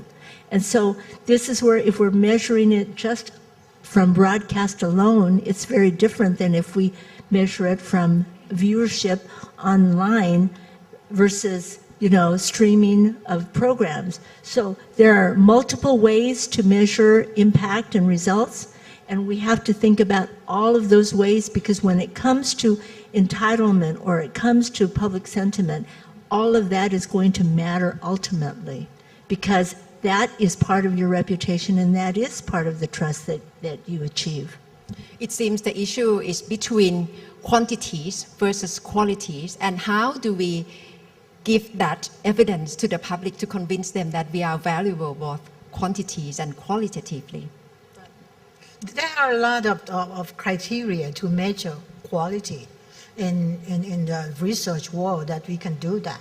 Actually, you can have a third party to come and monitor your performance, and then you get to the answer, to tell other people that actually, we are bad in this stuff, we are good in this and that, and okay, don't think, just do it, gather information, and that would be the best way to tell other people that you have done something good enough or not.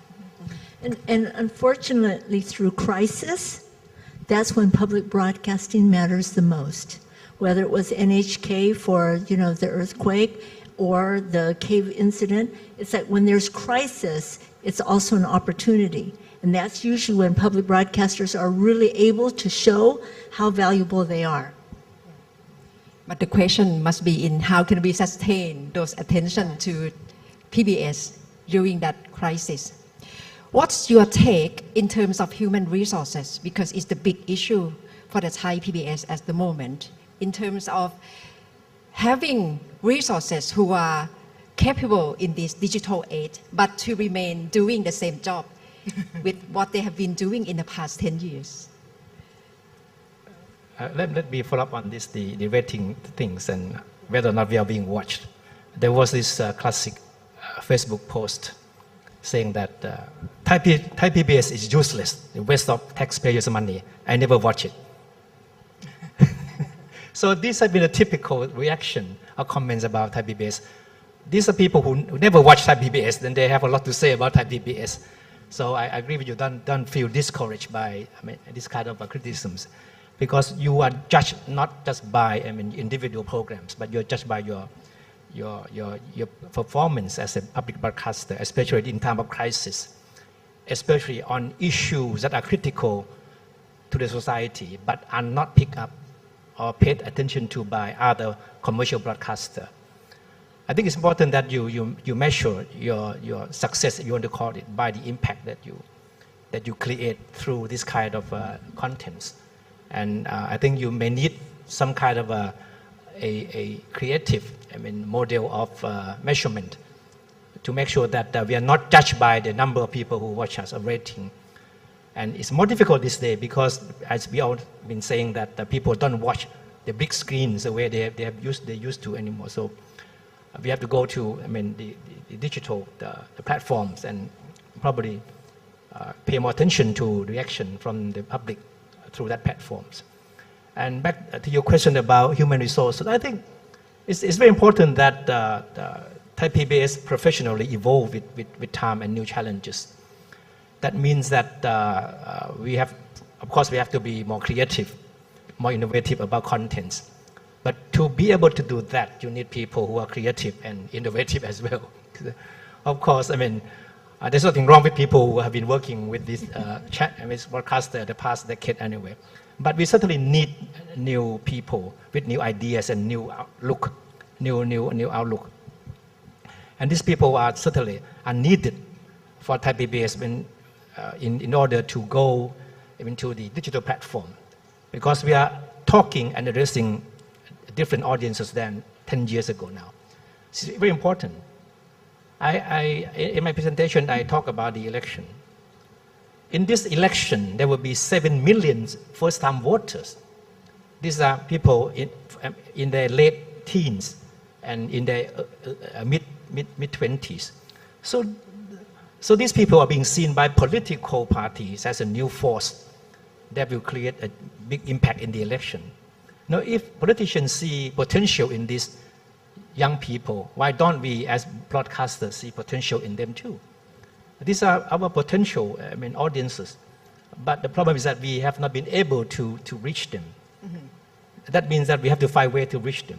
Of course, not through the traditional presentation that we have on the big screen, but there are certainly ways that we can reach them through the platform that they are comfortable with contents that respond to their liking, to their taste.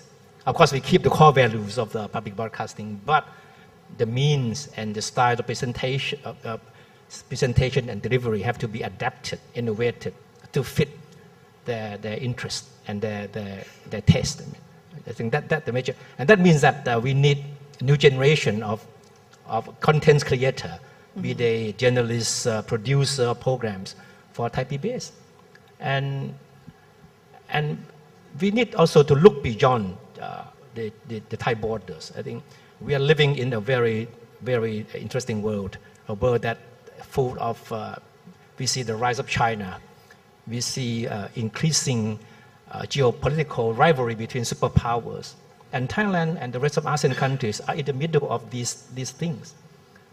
We cannot close our eyes, and I think Thai PBS, as a public broadcaster, have the obligation to really inform Thai people, to make them understand the importance, impact of this rivalry, which will have certainly a very, very important consequences on Thailand. And to do this, you need a group of journalists, a group of content producers that understand this kind of strategic and regional changes that are taking place. The view of journalists and the newsroom must be really important. And you just mentioned election which is coming up, which can be a great opportunity for the Thai PBS. So what can we do more? I think people need to make an informed decision at the polling booth. So that means that they need to understand the contents, the real substance of the election, not just the personality of these PR stunts that these politicians and political parties have been doing. If you remember many years back, there was a very infamous person, who was infamous for his businesses. And he was elected as an MP and became very successful politically simply because of the publicity he got from the media. So this reaffirms the saying that the biggest mistake of the media is to make stupid people famous. And Thai media in general have been doing that. They've been making a lot of stupid people famous and successful. So I think Thai PBS, as a public broadcaster, have an obligation, to make people make informed decisions, to know who they're voting for, the party they vote for stand for what kind of platform. I think and that's very important. Yes, that's opportunity in waiting for the Thai PBS to do our job professionally in the upcoming election. Judy, you mentioned family unit in your presentation that the public media need to develop a sense of family unit among organization, between organization and the audience. Can you extend your arguments on this? I think especially with systems and networks, as I've seen in KBS in Seoul, Korea, and NHK and PTS, Taiwan, I've seen how, because it's such a huge workforce, there have been so many opportunities for young people to grow and to develop skills, whereas that doesn't happen as much in the US. Because stations are small, and sometimes the workforce can be only 100 people who work together. It happens to a degree, but it doesn't happen to the same scale as it does when you have 2,000, 5,000 people working for the greater good of one system. So I think that programs that develop young people from an early age to to commit themselves to public media, because I think that the generations today expect not only good pay and satisfaction, but they also feel that they're looking for a family too. And so they expect happiness to be one of the factors when they're making their decisions professionally. And so they go to the Googles, they go to, I'm basing this partly on San Francisco, where, I work and where I'm from. This is where young people go into Google and Facebook expecting a family situation, and they don't quite get it. So sometimes it's on a contract basis that they're only there for 6 months or a year, and then they find out how much scrutiny there is to the results of what they have done. And then they find out that it is very dog-eat-dog. It's very competitive. And they will honor you and get what they can from you as a corporation, but then it's not necessarily long-term. Whereas with broadcasters, especially public broadcasters, my experience in my 16 years with Input, as well as, having faced doing a conference itself, is that the public television systems of the world have really actually created that family system where people have stayed 10, 20, 30 years with their public broadcaster, committed to the same values and mission that the system has. And so I think that's a way to encourage talent to stay and to grow and to become even better. And that's something that we have to be mindful of and participate with in our mindset. But is it more challenging nowadays with fragmented audience because everyone has smartphone? So it's perhaps no longer collective viewership even in the family. How could public broadcasting service adjust to this? But I think public broadcasting is answering the fact that, when you're doing the social media portion and you're doing all the different creativity that is increased with the multi-platforms, you are actually pulling in that kind of talent. And so I think it does have a draw as a public service broadcaster. Professor Yubon, to look forward for the future of the Thai PBS, perhaps not too long, in 2 years or 5 years? Let me react to your comments about the lack of human resources. As someone who has been teaching communication in communication schools for like 40 years, I don't think you have to be worried about that, because actually still there are a lot of people who are interested in coming into communication school. And all of the communication schools in Thailand are now in the process of just adjusting themselves to the new curriculum. So we do not teach just communication anymore. We combine technology, information technology into the program, so students will get a chance to learn both communication skills, social skills, and technological skills. And they get a chance to create a new program.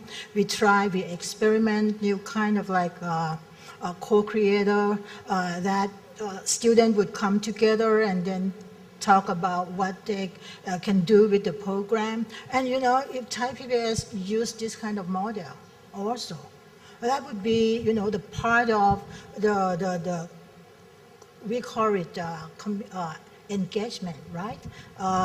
You give a chance for new people to get engaged in your activities. And then you have a chance to select who is the one that you think will get along with the value and the style of Thai PBS. And then they can be part of your new family. Mm-hmm. I think in the future, okay, let's go back to your last question. I think in the future, people will still need public communication, public media, public stations, because as you see that, online communication might be very convenient for them. They can grab the telephone and then contact people easily. But when it comes to the real stuff, who can they turn to? When it comes to when they want someone to actually say that, well, you have to listen to us. Well, this is the fact, this is the truth, because we have checked the news source already. Then you still be the person that they turn to whenever they want the truth and fact. Okay, so online media is just a convenience mechanism for people in the society to go fast, follow news, and then they know what happened in the world. And then they can get to their friends and their people as fast as they can. But that's it. They cannot check the fact. Okay, and they only can see that other people think of this topic about this, say something about this, and then the argument on social media all the time. People like this side, people hate this side, people argue on social media, and then people get confused. So there must be a place for them to rely on, and that's your new future. Thank you. So let me just make this conversation a pitch for input.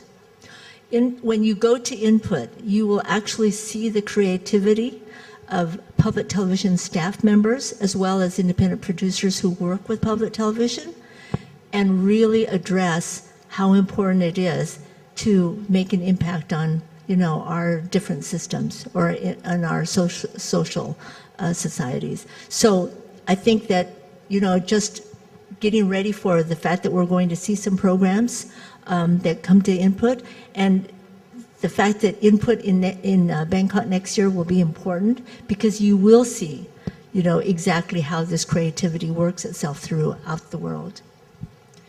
I think this is time for opening up the floor to audience here in this hall to ask any questions or any comments that you would like to share with others and would like to address to the speakers. Please, you're more than welcome.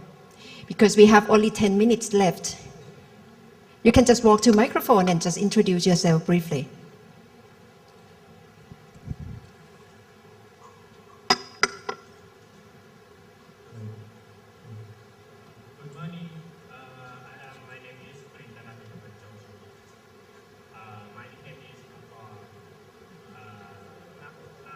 Can you speak closer to the microphone, please?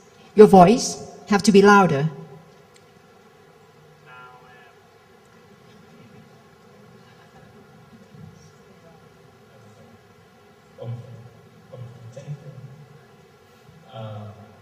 Now I am studying and founder and editor-in-chief in 2 สื่อ websites ขออนุญาตถามเป็นภาษาไทย ค่ะ อยากทราบความเห็นของคนที่ไม่ใช้แล้วก็อีกทั้ง 2 ท่านนะครับว่า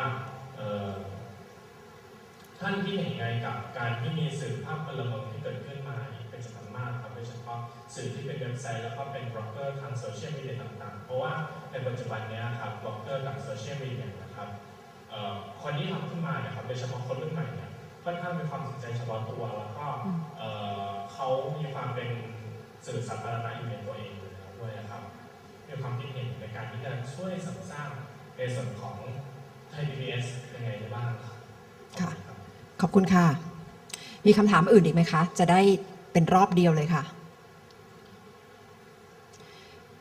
หรือจะเขียนเป็นคำถามขึ้นมาก็ได้นะคะ Okay, the first question is about the blossoming of social media blogger nowadays, and they are appealing to younger audience, and their role or their act is like public media in a way as well. So what should be the solution or direction of the Thai PBS to be working with them, perhaps, I guess, in terms of collaboration? What's your take, Kun Thepchai? The question is about the role of citizen journalists, which is a good thing. I think we have seen a mushrooming of the online news portals, the website of managed by these young people, young, eager, determined people. Now, looking back, in fact, Thai PBS we can claim to be a pioneer in supporting the role of citizen reporters. In fact, we were probably the first broadcaster, to seriously support people in outside the city, outside Bangkok. especially those on the fringe of the society, to engage in journalism and to learn how to communicate, with the people so that they can tell the rest of the country what problems they're facing and what kind of things are going on in their societies. And with the boom of the internet, then came a lot more of these kind of activities. And I think I would like certainly to see Thai PBS offer support to these groups of journalists. I would call them citizen journalists, because a lot of them have been quite active and quite determined in highlighting issues that are often ignored by mainstream media. I certainly want to see them expand and want to see bigger role by citizen journalists. And certainly Thai PBS should offer them some kind of a support in whatever form that you think is possible. So that, because I believe that these people, they have information, they have connection, that mainstream media may not have. And they often come up with good stories to tell, come up with good information to be followed on.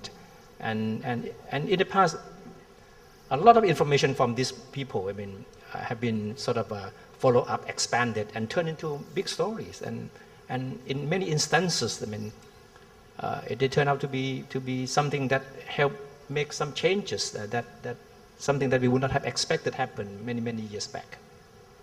Thank you. Chan Yubon. Well, I think it's a very good thing. In the past, when we do not have space like online communication or social media, I think I have seen many of my students who struggle to try to get into the job at TV station and never get hired because they have the answer, to them that you're not good enough. Okay, now you have a space, you have a time, you have everything that is ready for you to express yourself, to say what you think, and you can categorize this as a public space or private space, whatever you like, but this is yourself. And I think, in this society, in this society that is have to deal with the technological change, I think this is a good thing that we have new people who are interested in expressing themselves within the area that they are familiar with. And they can learn to train themselves to be in a higher, space, in the bigger space. And one day they will they will be part of your colleague, right? And that's a good thing.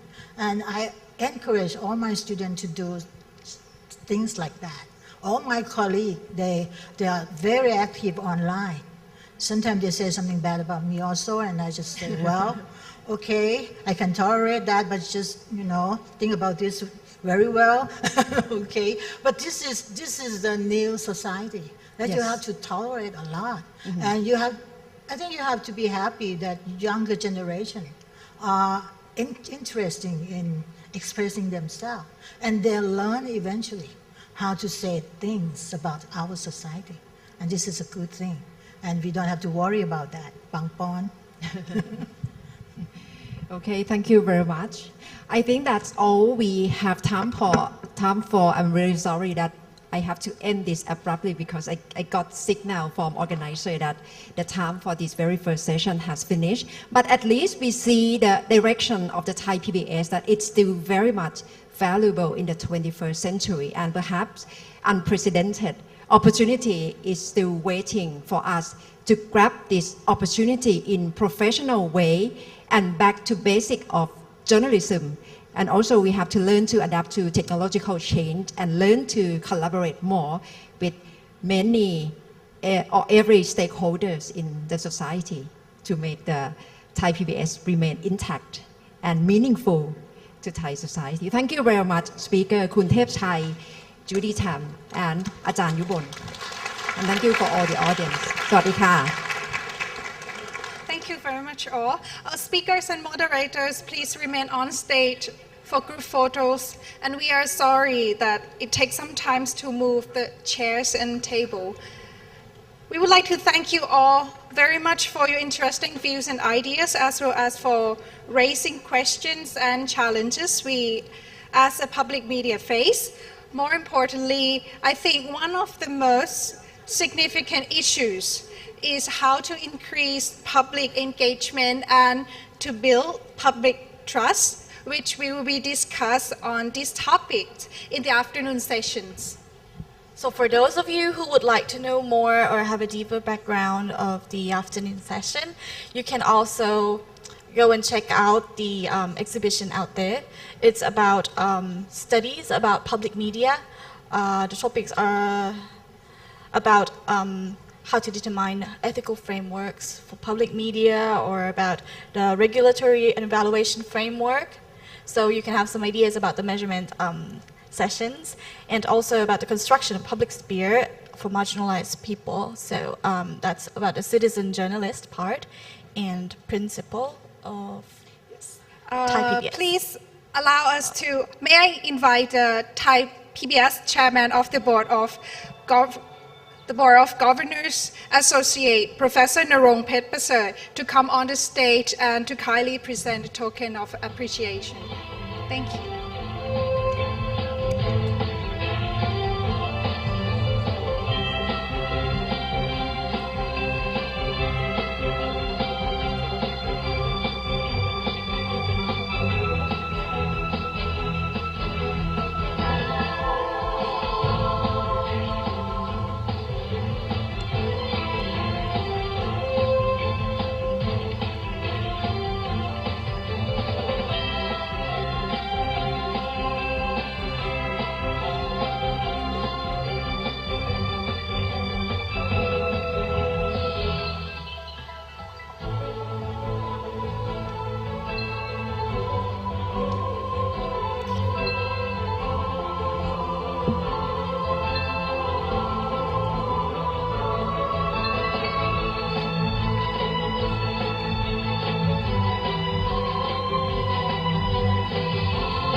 And Thai PBS create an online evaluation form to collect all your feedbacks on the event. So at the end of the conference attendant, please kindly scan this QR code on the screen, or you can see at the back of your name tag, and please fill the form.